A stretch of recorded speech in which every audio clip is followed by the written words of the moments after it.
یہ بتائیے کہ فائٹنگ کرپشن کے اوپر آپ کی پی ڈی ایم کا کیا بیانیہ ہے؟ آج بھی سوئس، فرانس اور برٹش بینکوں میں اربوں ڈالر پاکستان کے لوٹے پڑے ہوئے ہیں، اور اس میں پاکستان کی پاس کی بھی اشرافیہ ہے، موجودہ اشرافیہ بھی ہے. تو کوئی ایسا ماضی میں اس طرح کئی پروپوزل زیر غور آئی کہ سوئس، برٹش، فرینچ اور امریکن بینکوں سے اگر یہ 5% بھی ڈالرز واپس آ جائیں تو آپ کو آئی ایم ایف کے پیسے کی ضرورت نہیں پڑے گی. دوسرا، آپ نے فارن آفس کے اوپر بہت بڑا کٹ لگایا ہے، تو دفتر خارجہ آپ کی ڈپلومیسی کو آگے پرسو کرتا ہے، آپ کی خارجہ پالیسی کے جو ٹارگٹس ہیں ان کو آگے یہ پرسو کرتا ہے. تو اس میں آپ یہ بتائیں، بہت سارے فارن مشنز بند ہو رہے ہیں اور ڈپلومیٹک سٹاف کو آپ کم کر رہے ہیں، تو اس صورتحال میں آپ کے فارن پالیسی آبجیکٹیوز کیا متاثر نہیں ہوں گے؟ Thank you mister prime. اچھا، بہت شکریہ. آپ کا کس چینل سے تعلق ہے؟ G T V. یہ جو پہلا سوال ہے آپ کا بڑا پرٹیننٹ ہے.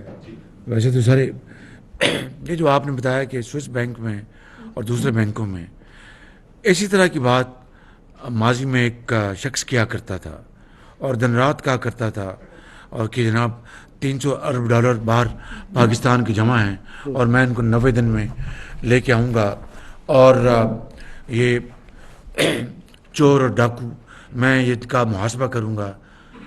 کاش یہ سوال آپ 3.5-4 سال میں ان سے کرتے. البتہ یہ ضرور ہے، دیکھیں، البتہ یہ ضرور ہے کہ یہ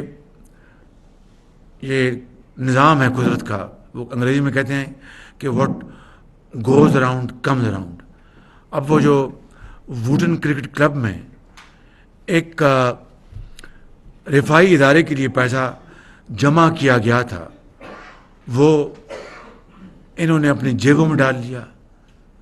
دیکھیے کہ جو شخص یہ باتیں دن رات کرتا تھا ایک ناخدا بن کے کہ میں 300 ارب ڈالر لے کے آؤں گا اور 90 دن میں لے کے آؤں گا، کرپشن ختم کر دوں گا، وہ خود رنگے ہاتھوں پکڑا گیا.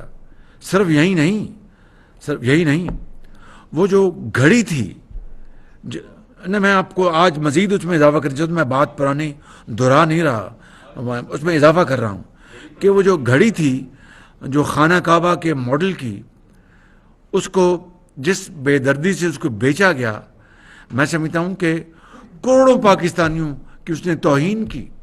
خالی اس حوالے سے نہیں کہ ایک انتہائی براری شوق سے دی تھی، وہ اس وزیر اعظم کو نہیں دی تھی، وہ پاکستان کے 22 کروڑ عوام کی تعظیم عزت کی خاطر دی گئی تھی. اس کے اوپر کوئی حق نہیں تھا. اگر وہ خانہ کعبہ کا ماڈل نہ بھی ہوتا تب بھی اس کے اوپر کوئی حق نہیں تھا کہ وہ بازار میں بیچ دے سر عام اور پھر قوم کو دھوکہ دے. خانہ کعبہ کے ماڈل کے بعد تو ہمارا، میں سمجھتا ہوں کہ بطور ایک مسلمان کے ایک ملی جذبے کے علاوہ ایک دینی بھی ہماری کی سوچ ہے کہ بھائی یہ تو ایک متبرک دنیا کے متبرک ترین مقام کی اس کے اوپر اس کی عکاسی کی گئی تھی. اس کو تو بیچنا تو تصور میں بھی نہیں لایا جا سکتا. اب خالی یہی جرم نہیں کیا، وہ جو رسید جو دی گئی تھی کہ یہ میں نے 5 کروڑ میں بیچی تھی، کتنے میں؟ 5 کروڑ میں کہ 5 کروڑ میں وہ جعلی رسید تھی. اس سے بڑا اور جرم کیا ہو سکتا ہے کہ وقت کا وزیر اعظم جعلی رسید کے ذریعے قوم کو دھوکہ دے رہا ہے. ایک تو خانہ کعبہ کے ماڈل کی گھڑی بیچی گئی اور دوسری جعلی رسید دی گئی، وہ اس سے بھی بڑا جرم. تو میری آپ سے مؤدبانہ گزارش ہے کہ یہ توپوں کا رخ اب آپ ادھر موڑ دیں. حنیف خالد صاحب، اس کا کیا جواب ہے؟ کوئی ہے نہیں، بتا دیں. فارن آفس والا بتا دیں. فارن آفس کے حوالے سے کوئی کٹ نہیں ہے. جی بالکل. وہ جو اسٹینڈرڈ کٹ ہے 15%، وہ کرنٹ ایکسپینڈیچر پہ other than salary and allowances.